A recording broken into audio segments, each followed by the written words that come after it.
পুলিশের এএসআই এর বিরুদ্ধে ক্ষুব্ধ হয়ে পথ অবরোধ করল কৃষকেরা। ঘটনার বিবরণে জানা যায়, বাইখোড়া থানার জুলুমবাজ এএসআই চন্দ্রকেতু ত্রিপুরা প্রতিনিয়ত নানা অজুহাতে নিজের পকেট ভারী করার লক্ষ্যে লোকজনদের হয়রানি করে থাকে। বিগত দিনেও চন্দ্রকেতুকে সুরাপান করে বিভিন্ন গানের মঞ্চে গান গাইতে দেখা গেছে। বাইখোড়া থানার চন্দ্রকেতুর একমাত্র কাজ অর্থ আদায় করা, কোনো প্রকার অপরাধমূলক কাজ দমনে চন্দ্রকেতুকে দেখা যায়নি। চন্দ্রকেতুর বিভিন্ন কাজের জন্য ওনাকে ঋষ্যমুখ থানায় বদলি করা হয়েছিল, কিন্তু কোনো এক অদৃশ্য শক্তির ফলে বদলির আদেশ স্টে করে নেন চন্দ্র। বর্তমান সময়ে চন্দ্রকেতুর তাণ্ডব চলছে বাইখোড়া এলাকায়। চন্দ্রকেতুর তাণ্ডব থেকে ছাড় পাচ্ছে না কৃষক থেকে সাধারণ লোকজন। শনিবার বাইখোড়া সাপ্তাহিক বাজারে আগত কৃষকেরা চন্দ্রকেতুর দ্বারা হেনস্থা হয়ে পথ অবরোধে বসে। জানা যায়, কৃষকেরা ওনাদের উৎপাদিত কৃষিজ ফসল বাজারজাত করার জন্য অটো বা অন্যান্য গাড়ি করে নিয়ে আসার সময় চন্দ্রকেতুর সবজি বাজারে বসে গাড়ি থেকে চাঁদা আদায় শুরু করে। বিগত দিনেও এইভাবে চন্দ্রকেতুর তাণ্ডব চালিয়ে যাচ্ছিল। এতে করে যান চালকেরা ও কৃষকদের উৎপাদিত ফসল বাজারে নিয়ে আসতে চায় না যান চালকেরা। চন্দ্রকেতুর জন্য কৃষকরা সঠিকভাবে উৎপাদিত ফসল বাজারজাত করতে না পারায় সকলে ক্ষতির সম্মুখীন হচ্ছে। অবশেষে শনিবার কৃষকেরা চন্দ্রকেতু ত্রিপুরার ওপর ক্ষুব্ধ হয়ে বাইখোড়া জাতীয় সড়ক অবরোধ করে। অবরোধের খবর পেয়ে ঘটনাস্থলে উপস্থিত হয় বাইখোড়া থানার ওসি বিষ্ণুচন্দ্র দাস। তিনি কৃষকদের আশ্বস্ত করেন, চন্দ্রকেতুর বিরুদ্ধে সঠিক পদক্ষেপ গ্রহণ করা হবে। সকলে চাইছে দুর্নীতির সঙ্গে যুক্ত এএসআই চন্দ্রকেতু ত্রিপুরাকে বাইখোড়া থানা থেকে সরিয়ে নেওয়া হোক। অবশেষে ওসির দেওয়া প্রতিশ্রুতিতে পথ অবরোধ মুক্ত করল কৃষকেরা। এখন দেখার বিষয়, চন্দ্রকেতু ত্রিপুরার বিরুদ্ধে আরক্ষা দপ্তর কি পদক্ষেপ গ্রহণ করে। আগরতলা থেকে সুব্রতদের রিপোর্ট, নিউজ অবিকল। বাজারে তো আমাকে কেউ কিছু বলেনি স্যার। আমরা বিগত দিনে দেখেছি ওনাকে অর্কেস্ট্রারে মধ্যমত্ত অবস্থায় ডান্স করতে বা গান করতে, ওই বিষয় নিয়ে ওনার বিরুদ্ধে নিউজ করা হয়েছিল, কিন্তু থানা থেকে কোনো অ্যাকশন নেওয়া হয়নি। ওই ব্যাপারে কি বলবেন? যথারীতি আমরা ডিপার্টমেন্টকে জানিয়েছি, ডিপার্টমেন্টকে ও লিখিত দিয়েছে, ও এক্সপ্লেনেশন দিয়েছে, ওর ব্যক্তিগত লাইফে ওর ছুটির সময় সে গিয়েছে কোথাও, এরকমভাবে ও একটা এক্সপ্লেনেশন দিয়েছে।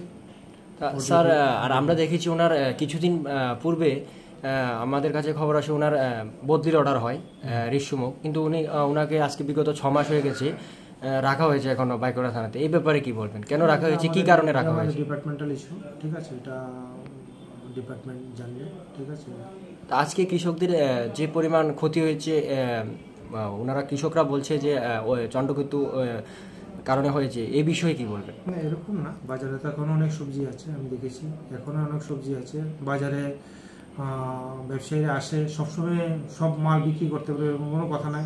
একসময় আছে সব মাল বিক্রি হয়েছে। আমি এখন ওই যে পাইকারি ব্যবসায়ী আছে ওদের সাথে কথা বলেছি, কোনো না স্যার ওটাকে ওগুলি তো দেখেছি, আমরা আগেই দেখেছি, কিন্তু রেটও বলেনি, বিক্রি করেনি, এগুলো আমরা কিনে নিই, এরকম না। বাজারে তো মাল নিয়ে আসে, লাভ ক্ষতি হতে পারে, ঠিক আছে, লাভ ক্ষতি হতে পারে। বা এই বাজার না হলে আমরা বলেছি যে লোকাল বাজারে বিক্রি করার জন্য আমরা লোকাল বাজারে ওদেরকে বসিয়ে দেবো, লোকাল বাজারে।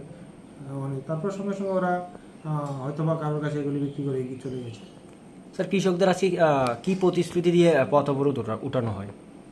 যদি কোনো অবৈধভাবে তাদেরকে ক্ষতি করানো হয়, এটার বিরুদ্ধে মানে যথাযথ ব্যবস্থা নেওয়া হবে, সেই প্রতিশ্রুতির মাধ্যমে আমি ওদের সাথে কথা বলেছি। Thank you. করি ফসল ফলানোর পরে আমরা সকালবেলা ভোরে 4টার দিকে রাত্রে যাই মাঠ থেকে ফসলটা কালেকশন করে বাজার দিকে রওনা দিই। ওই সময় এটা রওনা দেওয়ার পরে আমাদের এখানে থানার যে ওসি কেতুবাবু, তিনি মালটা রাস্তার মধ্যে আটকা দেওয়ার পরে প্রায় দীর্ঘ 2 ঘন্টার সময় অফিসার আটকাইছে। কেতুবাবু কি করছে তাইনে কইছে যে এটা গাড়ি ওভারলোড আছে, যারা কৃষকরা মাল আনছে তাদের মালটা এখান থেকে নিতে না আটকা দিচ্ছে। ওই সময় এরকম কয়টা গাড়ি আটকাইছে? এরকম প্রায় 20 থেকে 25টা গাড়ি আটকা দিচ্ছে। একটু জরিমানা করা হয়েছে? জরিমানা নয়, এটা আটকাইছে বাজারে বাজারের যে নির্দিষ্ট ফাইন মানির কোনো কাগজ দেওয়া হয়েছে না? দেওয়া হয়েছে না। বাজারের যে নির্দিষ্ট টাইম, এই টাইমটা পার করানোর পরে আমরা বাজারে ঢুকছি। ওই সময় বিহারিরা মালটা কিনি বাজার গন্তব্যস্থলে বসে আমরা ওখানে মালটা আটকে গেছি। আমরা এখন মালটা কি করি? কোন বাজার এটা? এটা বাইকের বাজার।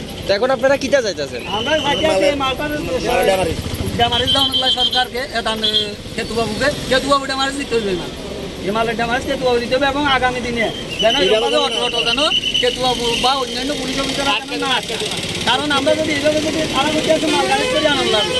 মালগাড়ি করে আমরা 2 ব্যাগ মালগাড়ি করে যদি আনি, মালগাড়ি আমরা 2 ব্যাগের দাম আসবে 500 টাকা, আর মালগাড়ি রিজার্ভ আসবে এটার দাম 1000 টাকা। আমরা কি 1000 টাকা দিয়ে মালটা আনি বাজার বিক্রি করতে? তো এখন আপনার এটা তো জমা করেনি, ফাইন মানি কাটেনি, কাটলে না সরকারি কাটে জমা। এবার এরকম কি তিনি কি দীর্ঘদিন মানে প্রত্যেক বাজারের অবস্থা? প্রত্যেক বাজার না, আজকে 2-3 বাজার ধরে এটা করতে আছে। প্রত্যেক বাজার হচ্ছে না, আজকে 2-3 বাজার ধরে এটা হচ্ছে আছে। আজকে আমরা বাধ্য হয়ে রাস্তা অবরোধ করতে বাধ্য হচ্ছি। এখন আপনারা কি চাইতেছেন? আমরা চাইছি কেতুবাবুর বিরুদ্ধে সুষ্ঠু তদন্ত করে তার উপযুক্ত শাস্তির ব্যবস্থা করুন প্রশাসন। এই হচ্ছে প্রথম। আর দ্বিতীয় হচ্ছে আমরা রাস্তায় যে মালের জামাই তো এখন থানা আপনাদের কি কথা দিয়েছে? থানা স্যার আমাদের বড়বাবু আছে, থানার বড়বাবু আমাদের সঙ্গে রাস্তা অবরোধ করছি, রাস্তা ছাড়ার পরে বড়বাবু আমাদের সঙ্গে আলোচনা করতে বসে, তাই আমরা মালটা আপাতত এখানে রাখছি। তারপরে স্যার আমাদের সঙ্গে আলোচনা করবে, আলোচনার পরে যা সমাধান হয় তা দেখা যাবে পরবর্তী সময়। আপনার নাম? আমার নাম সুদীপ।